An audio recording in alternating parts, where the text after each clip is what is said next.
right? And so I was part-time. I grinded. I was burning the midnight oil, working all that stuff out all those years. I put them in, and people are trying to act as if though I did not give my 2 cents worth to this country's economy, or at least even try. They're trying to act as if though such an intelligent being did this to herself precisely because she thought her brains were gonna get her far. You know, one of those really smart people, those geniuses that are basically hobos on the street because they were irresponsible with their lives, like a mad scientist, a mad genius that destroyed their lives anyway, and when they're talking you can hear this is a really smart guy. What happened? Did you take drugs? Did you squander your wealth on gambling? What happened? And then they tell you a long winding story and you're like, what a waste. People are trying to make me look like a big fat waste. No one denies that I'm intelligent, but they are trying to make it look as if I'm one of those people that squandered their gifting.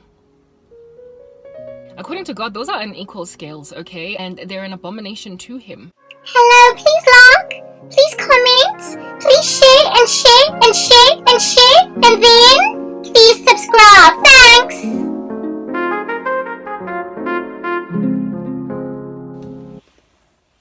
Hi there, how you doing in the name of our Lord and Savior Jesus Christ? It's your girl Cranky. I hope you're good. I hope you're peachy.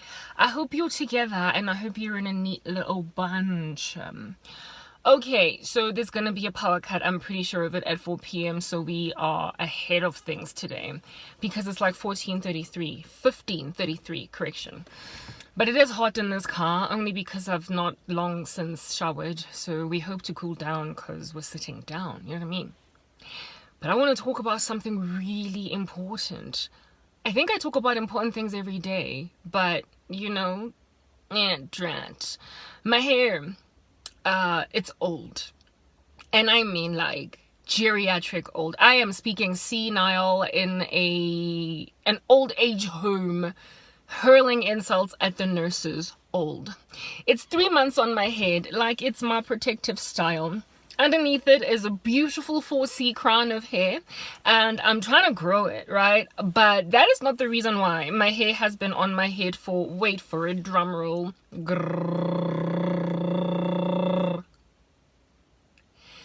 3 months. I'm ashamed. I'm really ashamed, but you know what? Not too much. My hair is old. It's like a senile geriatric Gangnam Style chilling in an old age home that's actually kind of rude, but I am trying to make him or her look really good by continuing to pay the rental at that geriatric senile home, even though I am unhappy as the daughter of said geriatric. Listen.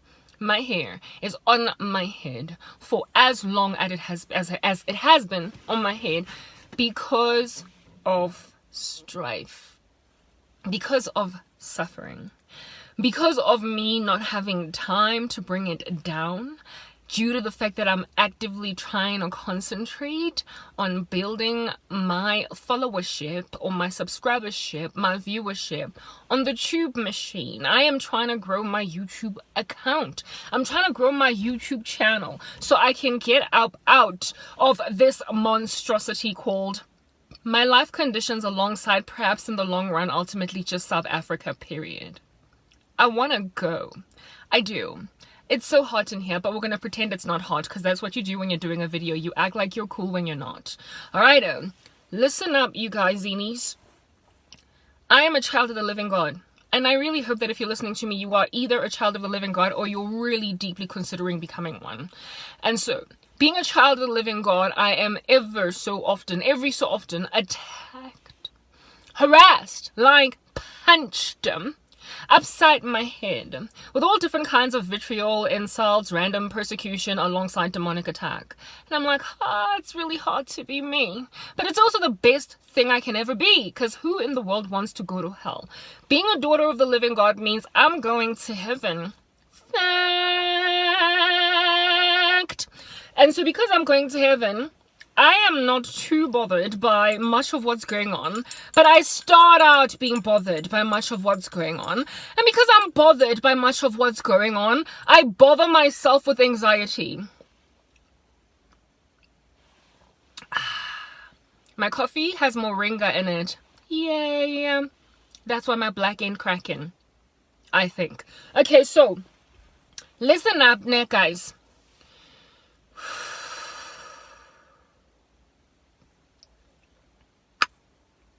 There is a problem in the world, I come here every single day and I talk about that. But I'm going to keep talking about it for as long as there is time for us to talk about it.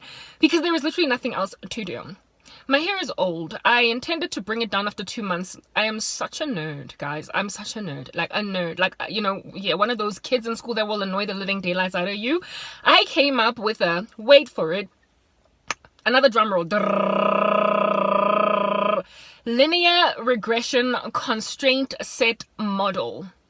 I said that, yes. I came up with a linear regression constraint set model on what it is that it would take to grow my hair at its optimal thriving point, if you want to call it that, within a year. So I seasonally, there was a time when I went on YouTube and just checked out a whole bunch of hair videos to try and grow my afro, which has been stagnated in this season because of, I'm tired of these drum rolls, but we need them. Persecution. I had this like crown of glory on my head, you guys. Back before I lost my job, literally like 8 years ago, I had grown this amazing afro before natural hair caught fire in the black community and came back home and sort of kind of outstood the relaxer thing that we were doing as black girls. When all of these black girls took up natural hair, by the time they started to like run with it, I was already killing natural hair, right? I got onto the bandwagon literally when I was like in second year varsity. That would be the second year varsity. That would be 2004. And I grew that afro of mine for a good 10 years, up until 2014. Indeed, from 2004 to 2014. I had 10 years worth of a precious crown of glory on my head. And I was like, God, my hair can grow so beautifully. Never had I seen hair grow like this on my head other than when I was in my natural mode. So I realized that my hair grows when I don't put relaxer in it. So, I mean, you know, if it ain't broke, don't fix it. No need to go and remove the curls. Just keep them. And I kept them. And my hair was thriving. I've got evidence all over the show on Facebook, but I'm deactivated, of just me having this beautiful head of hair, and I was very proud of it. But then I got thrown into obscurity and persecution.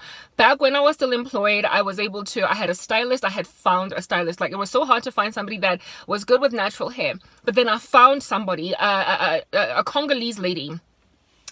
Right? They're in downtown Joburg. Like, they're listed above these streets all over the show in downtown Joburg in particular. And I stuck with her for years. I brought her so many customers because of the way that she used to plait my hair, the way she used to get my hair did proper. She was really great, right? But then she turned witchcraft on me. You know, when you are unsatisfied with what God gives you for a blessing, because, you know, the love of money is the root of all kinds of evil. And so when somebody tips you violently and then you're like, I want a double tip. This time around, instead of giving me 2,000 rands, I want 4 grand.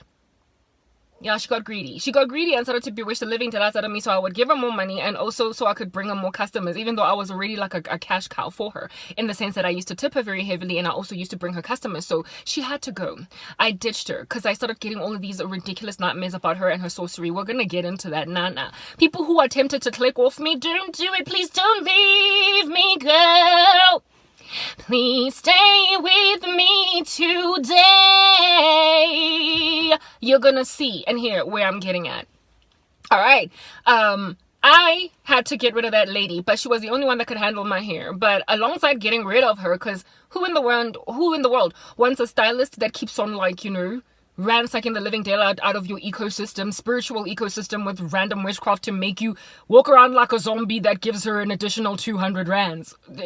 No. So I ditched her. I was like, you're unsaid, you're unhappy, you're ungrateful. Thank you, that's the word I'm looking for. You're an ingrate, and I'm not trying to roll around in these streets with an ingrate. So bye, lady.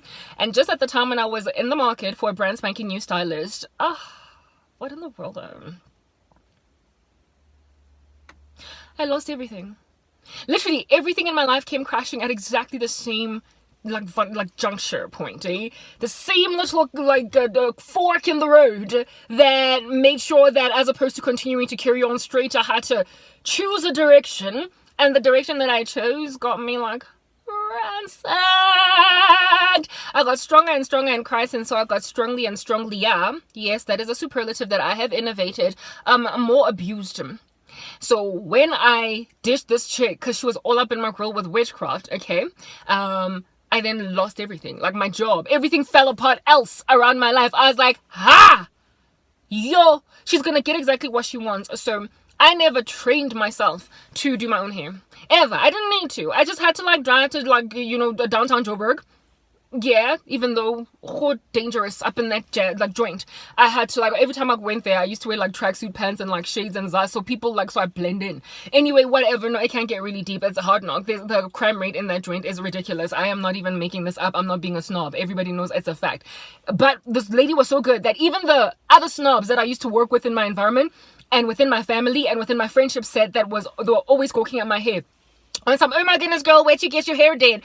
They also would like rock them shades and whatnot, looking like a little bit of a saucy, and then rock up and do their hair and then get out. Like, plain clothing, no need to wear your watch, no need type thing. Anywho, anyhow, that is what under heaven was my situation. I gave this lady customers, and I also, in and of myself, was very heavily financially serving of her general cause. And I had plans, by the way, to help her start a salon. You know when you kill yourself by shooting yourself in the foot? Anyway, whatever, right? So that all went down the drain because I could no longer now have big fat dreams and visions of building people's futures. And I also could not have dreams and visions and futures of building my own future. Like I couldn't even build my own future. I lost everything. I lost my job. Everything just got thrown down the toilet. And when I lost my job, because I was at that stage without a stylist, plus I had no money for crying out loud, so I couldn't pay anybody, it meant that my beautiful crown of hair on the head, my goodness, I would have probably been one of those first pioneering hair gurus on YouTube. With the kind of hair that I grew in that time. I had all these tips and hints up my like alley, but life happened. My hair, which is 4C in texture, black girls would know what that means. Or rather our struggles. Everybody would understand what 4C is if at all you studied hair. Our hair is impossible. It's impossible, frankly. Like, literally the word impossible is the perfect one to just leave alone. You can't just leave our hair alone on our heads, eh? We can't make like these precious white girls with their wavy hair that don't tangle up, and so they can just like run their fingers through them. And instead of dreadlocks, it's their like mane. They can just like sleep without wearing satin scarves and all different kinds of like entrapments and like contraptions that we need as black girls, right? So our struggles are real and they're deep. The more tendrilled your hair is, the more coily, the more curly your hair is, the more it just kind of falls off. It has a life of its own. It makes like rain. It just falls just because you like did not cover it or like put it in a style or whatever. So we can't just leave our hair alone. We can't just leave it alone. If we want it to grow and we're growing it naturally and we are not actively relaxing it out or whatever, you have to constantly put it in some kind of a protective style, right? And I always had my hair in a protective style. I always had braids or singles or whatever. And I tended to keep my protective styles for just 1 month. And my hair was thriving. My goodness, it was such a beautiful, like thick, rich head of hair. Never struggled with hair growth on my what do you call this place? My edges. I never struggled. My nape. I didn't struggle. None of that. Like I really had a good hair, healthy head of hair. And I was proud of it. I even wanted to get married in my fro. Like, forget all these hair extensions. For what when my hair is this big? You know what I mean? It wasn't long. It was big. Like, my hair was big. I guess it was long too, but you get my point. You know what I mean? It was a fro. That was what was going on over there. And then I lost everything, meaning that I lost the ability to be able to pay a stylist or even source one, for crying out loud, because I needed a new one, right? So I thought that I got this. I got it. I do. I mean, hello, I'm Karabo. Hey, I'm Karabo. Don't nobody move. Karabo shmarabo. Whatever. Karabo shmarabo. My hair started to fall like the rain. Especially the kind that is a cloudburst, with all different kinds of like hailstones that are the size of golf balls in it, alongside like bowling balls. Like, yeah, my hair started to fall, guys, and it was so painful for me. Like, really, this is a moment of silence we all take, but I don't want to bore you, so we're not going to do like random silent pauses that are awkward on YouTube, but it deserved a prayer and a moment of silence. The way it just was falling, it was just falling. Because I did not know what to do with it. As soon as I brought down my last protective style when I was still employed, it just like, after removing my hair, my protective style was huge. And then it just, started to like, it was so coiled up. I washed it. I didn't know how to comb it. I had no skill. Frankly, I didn't have my own skill. I had hired somebody. I had a stylist that had skill. So I didn't need skill, or at least I imagined. I didn't need skill. and then my hair just fell, and it like, so basically, guys, after I lost everything, including my crown of glory on my head. The Bible says that the glory of a woman is in her hair, and I lost my glory. Literally, I lost my glory. There was a time when I was like cheese scop. That is a South African word for a head that looks like basically a brick of cheese on the surface. Nothing on it, just like this, eh? Here, but on my head. I was bald. And during the season when I was bald, I thought I was pretty, you know. And so, you know, a girl is pretty if she's still pretty with no hair on. And then the Lord kept on giving me a series of dreams where he was basically telling me, I have no interest that you should stay bald. My daughters are not to have no hair on their heads. And I was like, you know, there's a very big problem when you try to ignore certain portions of the Bible because you think you're living in the 21st century. You think that because you're living in the 21st century, you can just do away with certain scriptures, because these days nobody frowns upon a woman with German cut. No one frowns upon a woman with cheese scope. No one frowns upon a woman with brush cut. These days everybody's just doing what they want, and no one frowns upon a woman with mohawk. And the Lord was like, well, I do.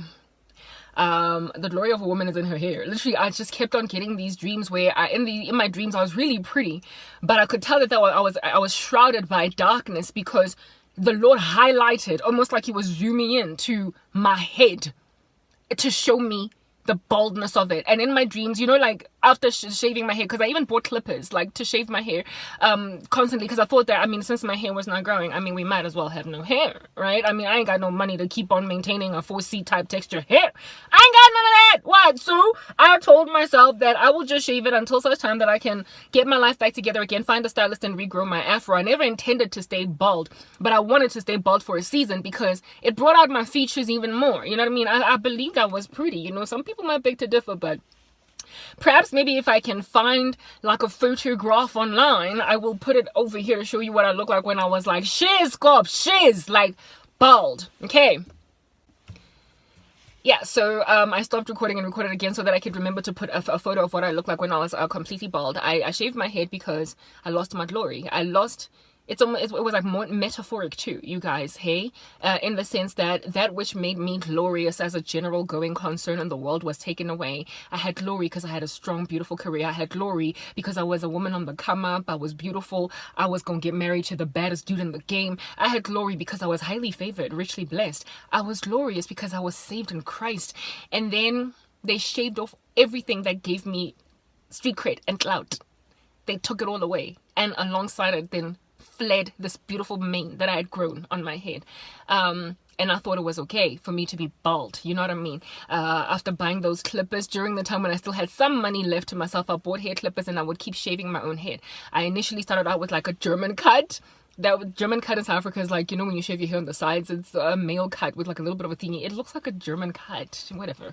If you don't understand what I mean, do I have images online where I can show you that German cut? Let me think. I come from seasons in my life. I don't know. If I do, I will then also put the German cut up here. I started out with the German cut, and not only did I have a German cut, 1 minute.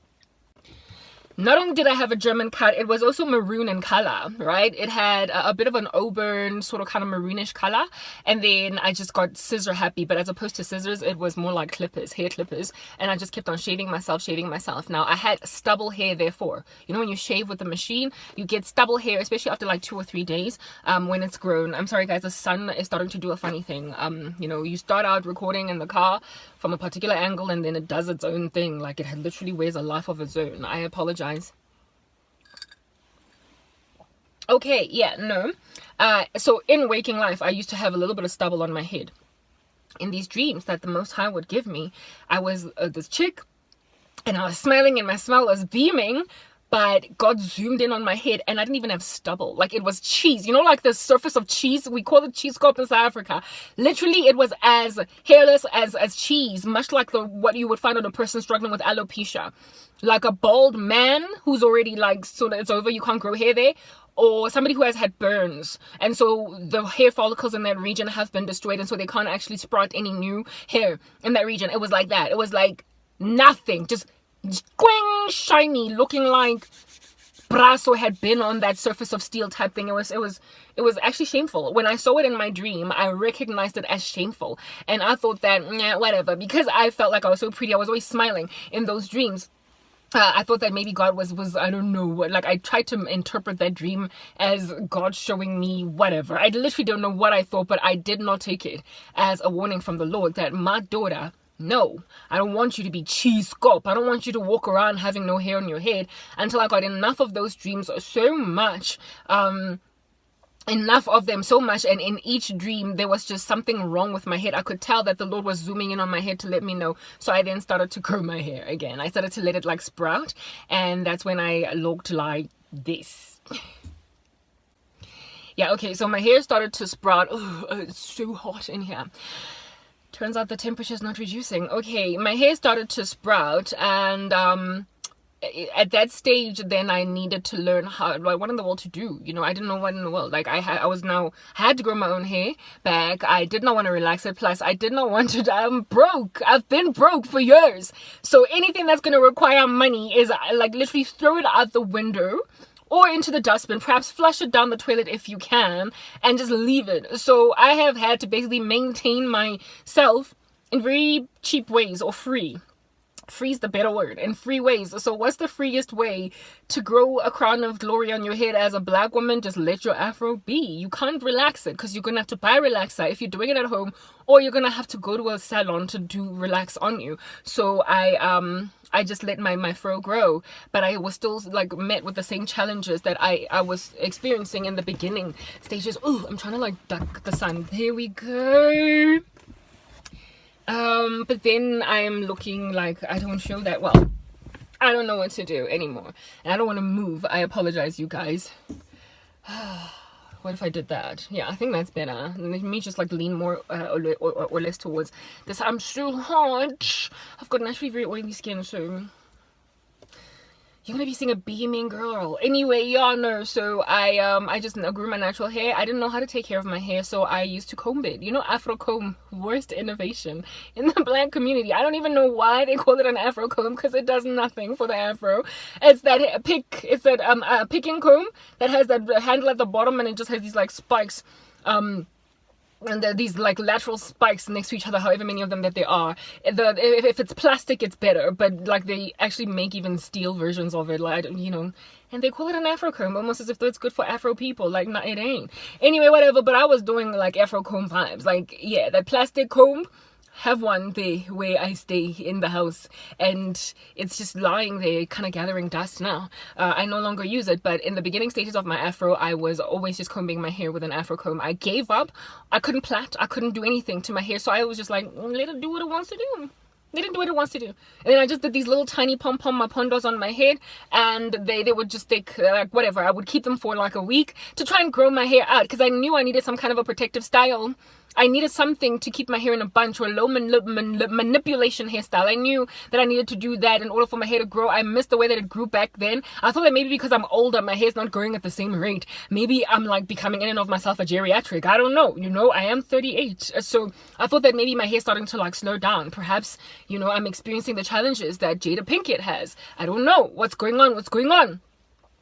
So I just kind of left it, especially considering I was going through so much. I was enduring so many other challenges in my life. I was being so badly abused in so many different respects that literally my hair was not the main focus. So thankfully I was able to forget about it, and I kept on combing it every time I would wash it. At least I would comb it only when it was wet with this afro comb, and then do these little tiny protective styles. And it took me 3 years to get it to like just some funny little level, when it had taken me such a short amount of time to get it there initially, because I was always plaiting, going to stylist and whatnot. Right? I was sadish, but not too sad. I really wanted my afro back, but I was like, what can I do? I have no money. I have no ability to do anything for myself. So somewhere along the way, after they installed Wi-Fi on this property, after my mother got Wi-Fi, because yes, I'm 38 and I live with my mom because I had everything taken from me, and nobody in my family wants to help me. So I'm trying to grow my YouTube channel so I can get out and live the life of a woman my age. Anyway, moving on. Righto. So her organization, because of COVID-19, the locking down of everybody, her company installed Wi-Fi in her property. So thank God for that. Oh my goodness, that is the best thing that ever happened to me. Right? They installed Wi-Fi. And so I had access to YouTube. Lots and lots of like internet, basically. And with me having all the YouTube streaming that I could under heaven, I was like so fed up with not being able to do anything with my hair. So I was like, let me see if there's anybody here on YouTube advising how to deal with my hair. Let me see if I can't get a tutorial or two on how to cornrow my own hair. I'm tired of my hair just being stranded here, man. So I went on YouTube and I tried initially to teach myself how to cornrow. Struggled, and it was just the bane of my existence. So I was just like, whatever, I couldn't do it, right? But then I encountered, because I was interested in hair content, I encountered so many of these lovely ladies talking about protective style this, moisture this, LOC, LCO this, your hair follicles that. Oh my goodness, you guys, moringa. Ah, guys, fenugreek hay. Oh my goodness, you guys, you're not gonna believe how long I kept my protective style in. I even went 6 months one time, and then just my hair grew so hard. Hey, you guys, and I was like, oh, it was like there's a plethora of these ladies. Encountered them, and I fell in love, subscribed with a whole bunch of them. And I was sad, however, that I couldn't take their food advice. Like, eat this, sunflower seeds, fenugreek, and on top of that, put it in your hair. Because I didn't have money to purchase any of those ingredients. But whatever it is I could find in the house, I did it. I tried it. And whatever it is that was a strategy for me, that was free, I tried it. That was recommended by these ladies on the internet. I tried it, right? And it killed my hair. YouTube destroyed my hair. You know when you're a novice and you're learning a brand spanking new, and so you try everything, but you don't have a mannequin on which to try. You don't have some kind of a dummy on which to basically explore your guinea pig antics. So you make yourself the guinea pig. I became the guinea pig. Every single ounce of advice that these ladies were given, I was taking it and I was using it on myself. So it broke. My hair just broke. I lambasted it with too much moisture, too many of these products that I would do, too many of these experiments, and then I finally sat down one day and I was serious and I taught myself how to cornrow using tutorials on YouTube. I sat down and I tried until eventually I cracked it. So I learned how to cornrow in this season. And the journey has been a long one that is beautiful too. I then also learned how to crochet hook. I learned how to install hair. I learned how to basically do my own hair, right? But remember, guinea pig. I was the guinea pig. I did not have a mannequin that was just chilling on the counter that I could learn cornrows on and then only apply the cornrows on myself. And in the beginning of me learning how to do the cornrow, the first time I got it right, it was very messy, of course. I was like, yes! And after 2 days, I brought it down and tried again. And I did this consistently for like a month. I was so proud of my skill that I broke my hair with it. And I also took some counsel from a lady online about trimming my hair, and I ended up literally cutting off too much of it. So I had grown over 3 years a decent looking afro that had like a nice little pom-pom pondoiki. I used to do this like 3 little bun like hairstyle that like looked like a crocodile going back, like a crocodile hair. Why do I call it crocodile? There's a guy in Sarafina whose name was Crocodile who had a mohawk. That's why I'm saying that. It looked mohawky, but it wasn't a mohawk. It was my hair and I was tying it upward, right? Ever since then, I've been solidly convicted that I have to grow my hair because the Lord had been showing me that I don't want my kids not having it, my daughters. I don't want my daughters not having hair. So I grew my hair, and so Father was okay with me. He was content with me having hair, but like I wasn't content with how slow it was growing. And I kept on praying, I said, Father, but you remember how my hair used to grow? Lord, I mean, I want my hair back. It's my glory. It's my crown. You rebuked me for shaving all of it off, but now it's growing at this snail's pace. And Father in heaven gave me all the instruction that I needed in order to grow it at the right pace. My goodness. The sun is literally having a field day with me. It's braaiing me, you know, like braaiing me. It is making a barbecue fest out of me. Anyway, yeah, all right. So that is what in the world happened. So then I ended up breaking my hair. All right, I'm getting to a point, but with this heat and with what it is that the sun is doing, the way that, you know what I want to do, guys? I want to take the car and face it the opposite direction, okay? And so that the sun is not coming in this way, but it's rather at the back. Yeah, so let me just turn the car around. Okay, how's that? It's better for me. Might not be for you, but I'm cool with it. Anyway, righto. So,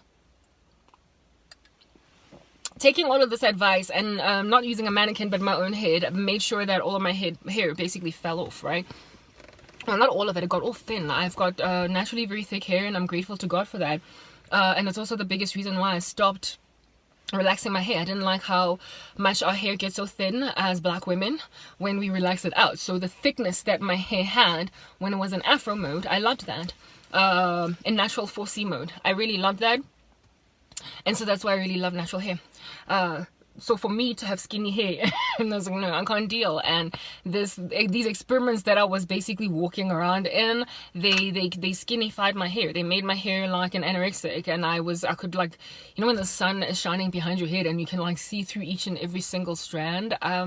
That's what I endured because of basically experimenting on the top of my own head. And I learned a lesson the hard way. I had grown hair very slowly, very gradually, busy cutting it with an afro comb, but it still nonetheless retained some length. It grew, just not at, you know, it could have been better.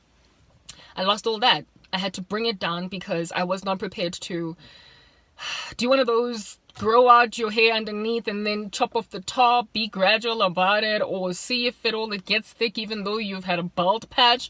I didn't want to have to do that. I was like, you know what, let me start from scratch, especially considering I'm busy gaining lessons here on the internet about how to grow my hair. So I brought my hair down, guys, again, oh goodness, to that much. But I had conviction that a woman is not to cover her hair, but is not to not have any hair on her head. You must have a covering. So when I shaved it, I did pray. I let the Lord know that, Father, this is not me disregarding you. This is me just starting again from scratch. You do know I have just decimated my crown. I literally went and experimented too much and now it's gone.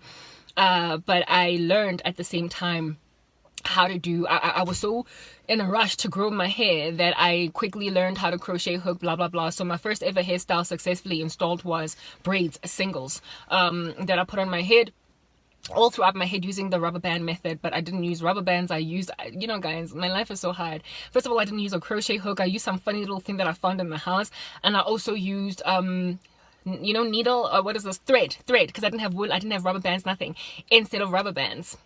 It still was nonetheless a successful head of braids on there, and the journey of my hair growth basically has since then kind of grown. So then once I had now learned how to do hair and knew that you don't just get to harass your hair with water all the time, harass your hair with too much product, harass your hair with too much plaiting, you don't just get to do that, right? I got mature in hair development, and so I started to just kind of leave my hair alone in a protective style, especially considering now I could do protective styles that last for a certain amount of time. So because I'm a nerd, I'm a clever woman, guys, I'm smart, I'm trying to show the world that I have been done in really badly, and people are trying to act as if though I'm lazy.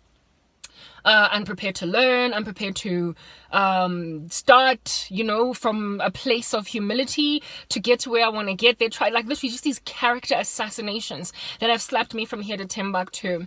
And I am, people who are trying to make me look lazy, I come here and I share my not only intelligence, but how hard it is that I worked in life, and the retention of knowledge that I've got in my understanding, and the level of intelligence I've got even to apply the knowledge I gained.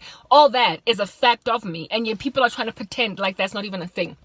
So here it is that I learned how to do hair, right? Thank you, ladies on YouTube. You know, hallelujah, the Lord has used you mightily in my life. I'm grateful for these chicks, like, wow, subscribed to all of them that enabled me in this way. Still is a massive supporter of a lot of them. There's a girl by the name of Aida. She's the one that taught me how to cornrow. Mercy Gono taught me basically a whole bunch of like hacks, you know, aloe vera, fenugreek, etc. Like a lot of these chicks like have really like absolutely served the sisters general cause, and I'm grateful. All right, cool beans and bananas. So now that I had all this information from all of these lovely ladies on the internet that taught me how to do what I need to do, some of them were men, I now was going to go and employ my knowledge. I want you to understand just what a travesty my life is. I gave you all that story to get to this point. I want you to understand what a massive travesty what's going on in my life actually is. Okay?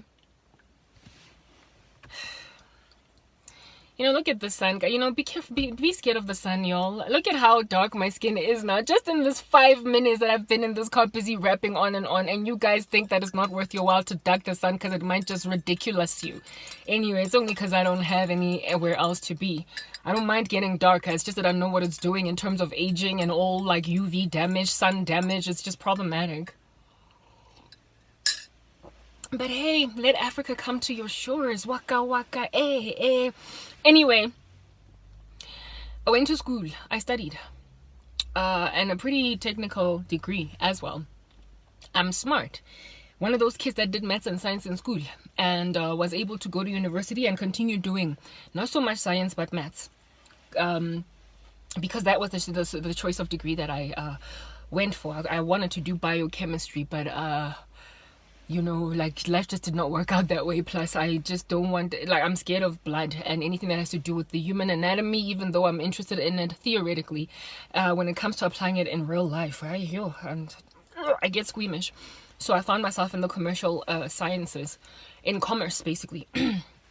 So I studied at Wits University in this country, one of the best varsities in this nation, right? I studied for a very long time there because I wasn't even sure what I wanted to do, so I kept on changing subjects. And I was there part-time, even though I started out full-time because my mom wouldn't pay my fees, so I took myself back to, I'm so hot.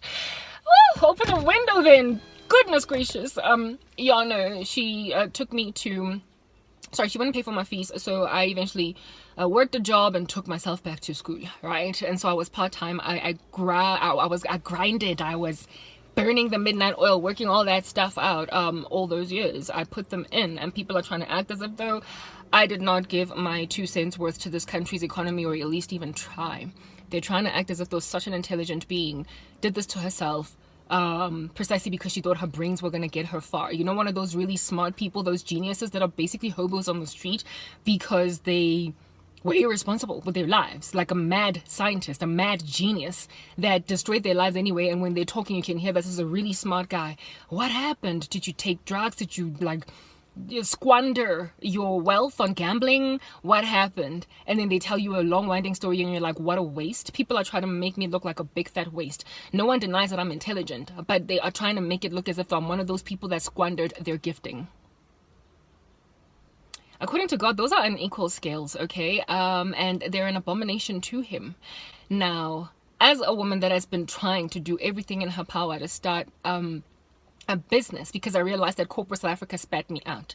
I wanted to see if I can't come up with a pioneering thing that I can do that's going to give me competitive advantage and be a value proposition that is a cut above the rest in comparison to everybody else in the market. So I noticed I was learning. Everything that I have learned in this season, I've tried to monetize it. I have tried to make out of it a business. So when I learned how to do hair, and when I learned how hair operates even from within the body, I not only studied these ladies who actually do physical hair on the head, but I studied literally the biological side of things and how to grow hair from the inside out. So I was even listening to doctors and what have you as to how to get my hair to the place that it was at. And so I came up with a nutrition side of hair growth alongside a physiological body-wise side of hair growth, alongside then just the actual mechanical side of hair things where you're working with your hair with your own hands, right? And that, guys, I am a nerd. I tried to start a business. I tried to start a hair care brand. I've also gone with skin. I've had problems with skin too. I'll one day maybe give you my journey on skin and what it is that happened when I lost my job in skin. I used to have perfect clear skin now. Anyway, whatever, right? So I have gone through it. I've literally just gone through it. So here it is that Karabo is trying to start a business.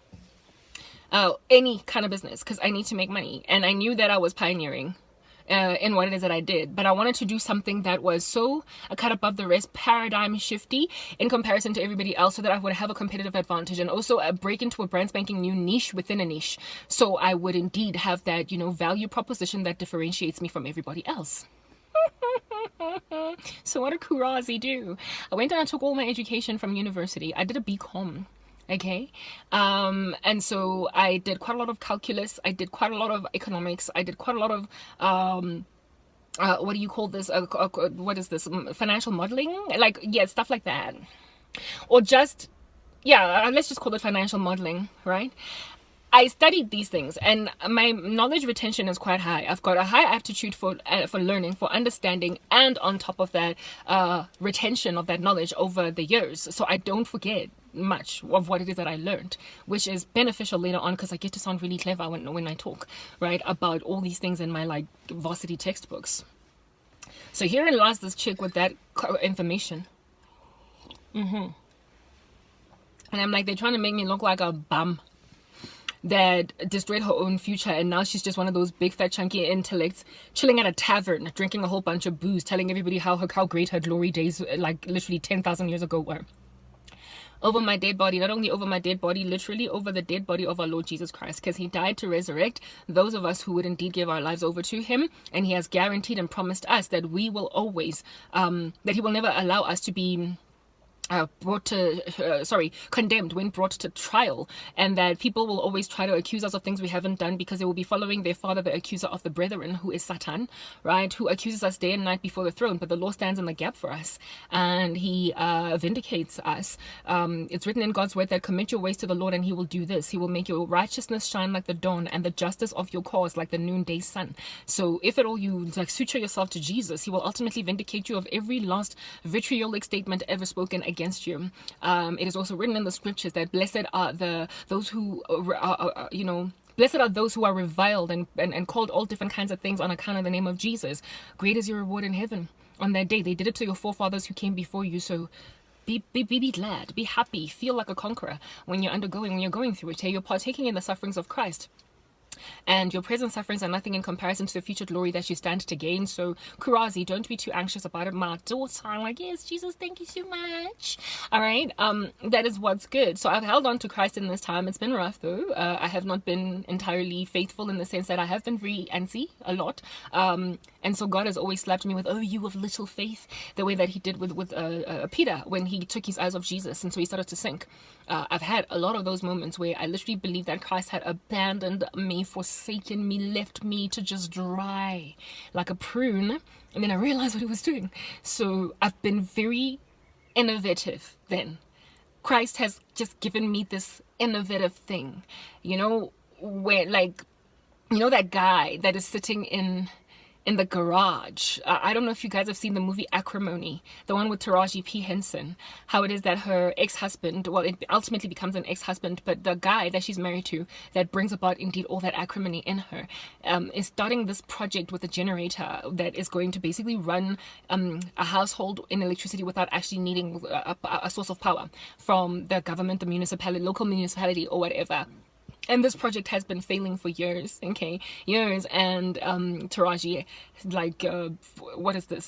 mortgaged her mother's house for it, etc. Like so many things to try and support her man's business. And the man's business did not quite come around to, working out over like a decade.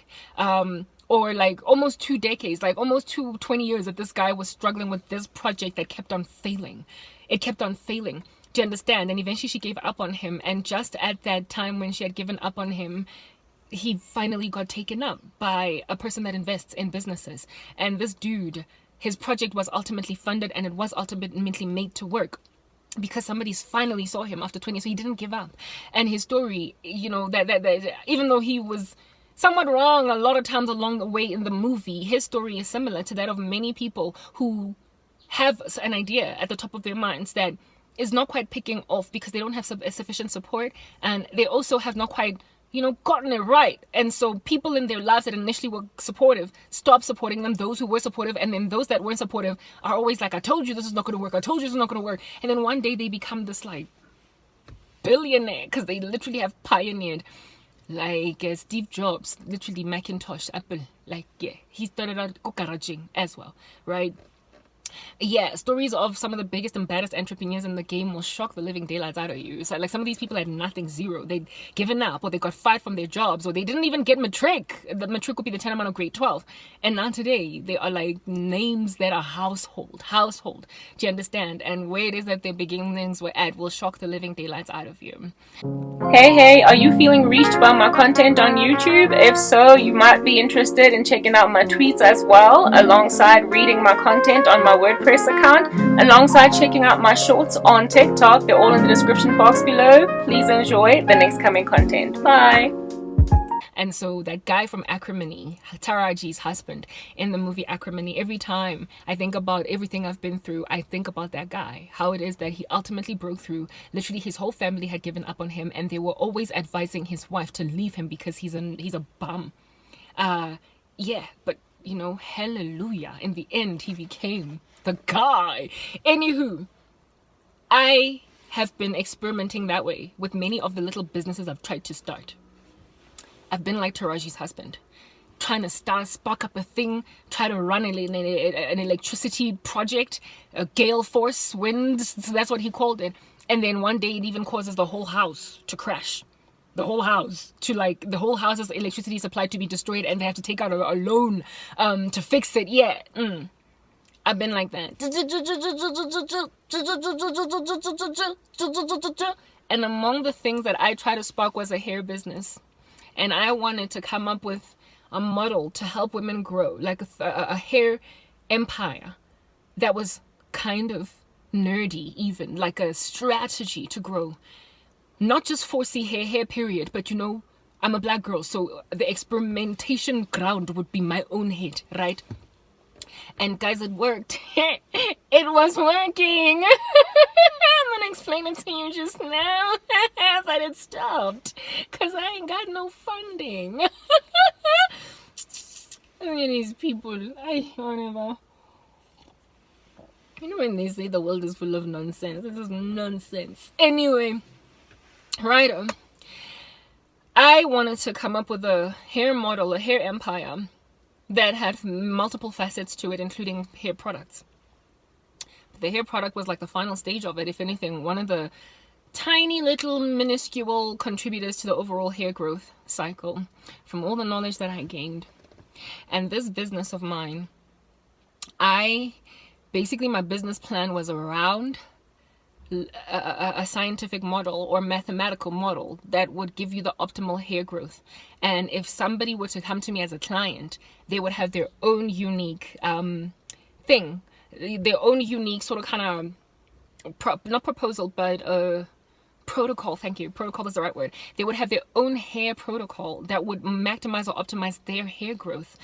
Because what I noticed across all of these ladies on social media is that they had different ways, like their advice was different across the board, precisely because of what worked for them. And they were mature enough to put a disclaimer out there that, hey guys, this is what works for me. I'm not saying it's going to work for everybody. But then I was like, how can I come up with something that's going to work for everybody? How can I have that kind of VP, that kind of value proposition? I come from many industries, including marketing, right? And these buffoons that did this to me. So I wanted to come up with a model that was going to optimize hair growth for people. And that be my thing, because I need to make money. So I came up with a linear regression constraint set. So in linear regression, if at all you've done it, if you haven't, then I will give you a brief understanding of what it is. Literally, I'm looking into the distance to recall it. It is coming up with an equation, a graph, right, where it is that you come up with all the variables that you need within your X and your Y in this equation that will fulfill a particular constraint set. And the constraint set can be any shape insofar as it closes. So it can be a square. A square, it closes. It has 4 sides. It can be an octagon, 8 sides, a nonagon, 9 sides, a pentagon, 5 sides, a triangle, 3 sides. You get my point. So depending on the constraint set that you're working in, there is one equation that upon putting certain variables into it will always fall within this linear regression constraint set. I hope I kind of explained what that all is, right?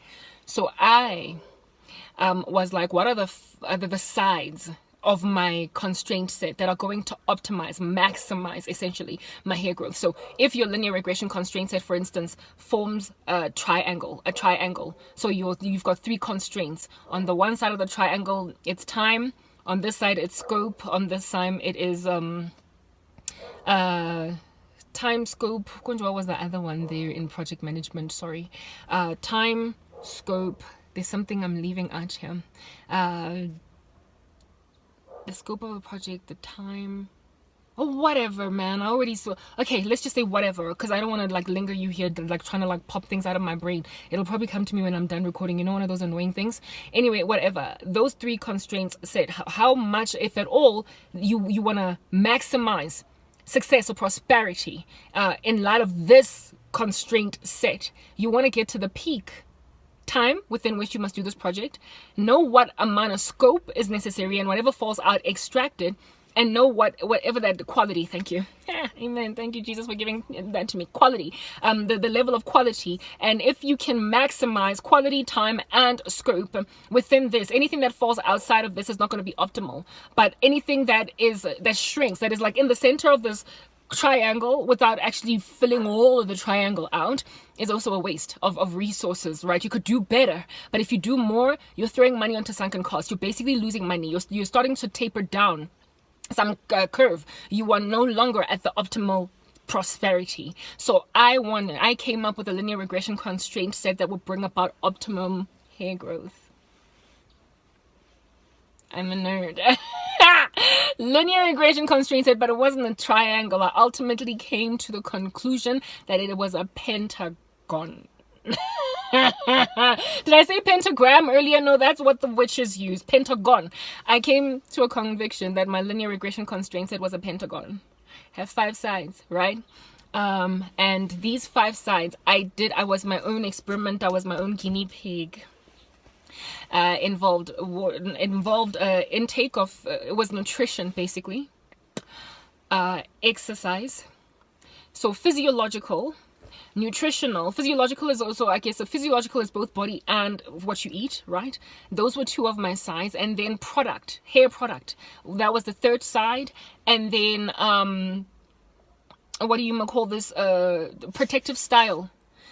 Well, that was my other one. And then duration of keeping the protective style was linear regression constraint set number 5. So these were my 5 sides of my pentagon. Are you listening to me? The first one was duration of protective style. The second one was the actual protective style, or the method or the model of protective style. The third one was the food you eat. The fourth one was the amount of exercise you do. And the fifth one was, did I mention duration? The fifth one was fitness, thank you, fitness, right? So exercise, food you eat, exercise, food you eat, protective style, duration of protective style, and goodness, I keep on, like, the fifth one, Lord have mercy on me. The duration of protective style, the actual type of protective style, the food you eat, the amount of exercise you do, and goodness, you guys know, you are with me. Lord have mercy. Okay, I will continue. Like, perhaps I will come up with the 5. Not come up, but I will continue to re-energize what the 5 were. And I experimented on myself as to what is the optimum amount of intake of nutrients, optimum amount of exercise, optimum amount of what kind of protective style you put in, the protective style, the duration of protective style, and the kind of protective style that you keep as well. And I keep, like, there's a fifth one, man, that I keep on, like, escaping. Anyway, whatever. And product, thank you, Jesus. And product, actual product on the hair, like, you know, oils, the whatever, creams and whatnot. Those were my 5 constraint sets. And I went on a mission to literally study my own constraint set, my own linear regression constraint set, involving measurement of hair, involving a roster, like even like with an alarm going off to remind me, you must put an oil on your head, or you must put a cream on your head, or you must put this kind of product. What difference does it make? What difference? Like, literally trial and error. Did I endure a trial and error season of trying to get this did? And I ultimately, after like 6 months, with 2 different protective styles, came up with an optimum linear regression constraint set. Basically, what I did was, first of all, I knew how to do my own hair, right? So I started out first with singles, with braids. And I noticed that braids, just purely because they age so terribly. It was impractical to keep them for longer than 1 month. And so upon bringing the braids down after just 1 month of being on my head, even though I wanted to keep them around for longer, I realized that unless I want to look like a scruff machine, then I will keep them for longer than that. I initially wanted to take the advice of one lady on YouTube who said that her hair, she keeps her protective styles in for 3 months, and I did once upon a time do 3 months. And it was throughout the December season. Literally, I went into the new year with that same protective style, and in the first 2 months, my hair grew fervently. In the last month, not so much. Literally, I was measuring, I was gauging against it wasn't so much an Excel spreadsheet, it could have been, but it was like a sheet of paper that I had written down on, and I noticed that ultimately, I came to the conclusion that moisturizing my hair once a week was sufficient, washing it in my protective style every second week was sufficient, and keeping my protective style for 2 months was sufficient. And the protective style in question that was the best at keeping hair from breaking even when you bring it down is anything at all where you've got cornrows underneath and then you crochet the hair in. Ideally, if you could just have those cornrows underneath and put a wig on, then great, but I don't have wigs, so I crochet the hair in and then you just leave it. And so I ended up buying curly hair like this to install into my head, because when your hair does grow out, much like mine is already kind of growing out, it doesn't show that much because it's already curly. It kind of looks like your own hair, so that'll enable you then to keep it for 3 months.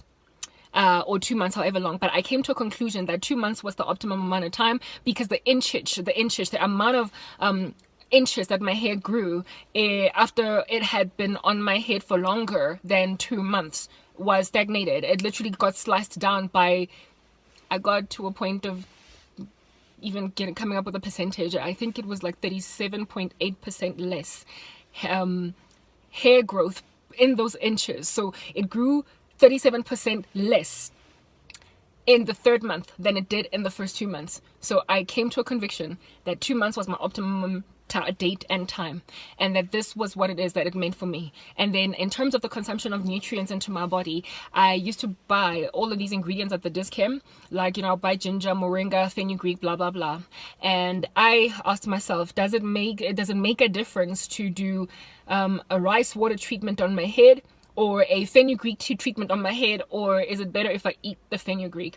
And I came to the conviction that eating it is better even than applying it on your hair topically, because I didn't notice a difference in the constitution of my hair when I washed my hair and installed fenugreek, or not installed, what do you use, the sprayed like fenugreek cream or whatever. I didn't notice a difference between that method versus consuming fenugreek, but I did notice an overall growth of my hair in consuming fenugreek. So it worked out all right. And in terms of the purchasing of hair products as well, I was like that 1 or 2 times a week, that once a week when you do moisturize, it has to be liquid cream oil, sorry. I went LCO as opposed to LOC to seal in the moisture, and grease is not even that much of an enemy. It's actually quite a bestie of mine. While a lot of people in the black community say that grease is your problem, because what grease does is that it maintains moisture in your hair for longer, meaning that you don't have to moisturize it that long, meaning that the product buildup by the time you bring your hair down is not that intense, meaning that you don't have to spend a whole bunch of time when you bring your hairstyle down trying to separate your individual hair follicles from binding to each other, because you've kept it for like 2 months and there's been all that product buildup. So if you only moisturize like once every single week, and you wash your hair every second week, by the time you get to your 2nd month, you've only washed your hair like 3 or 4 times. And on top of that, the buildup has been getting washed out in your protective style. So to also have the kind of protective style that you can wash without you getting ridiculous frizz. And this hair for me was like the bankable thing in order for me to grow my hair, because when I wash it, it looks exactly the same. And because my cornrows are hidden underneath, even they can go as frizzy as they want and they will never show. So it maintains what do you call this, the outward appearance, aesthetic pleasing, the outward appearance of an aesthetically pleasing to look at lady. Do you understand what I'm saying? These are all the things that I was busy calculating, writing down on a piece of paper in order to come up with the optimum hair growth. And I even experimented with another guinea pig that was happy to use my products.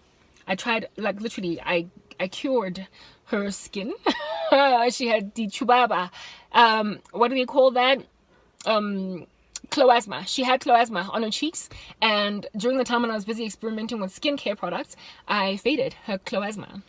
because I learned about tyrosinase and tyrosinase inhibitors and all these things from the internet because I'm clever. And I even came up with a linear regression constraint set for that too. Don't forget to like, comment, share and share and share and share and finally subscribe.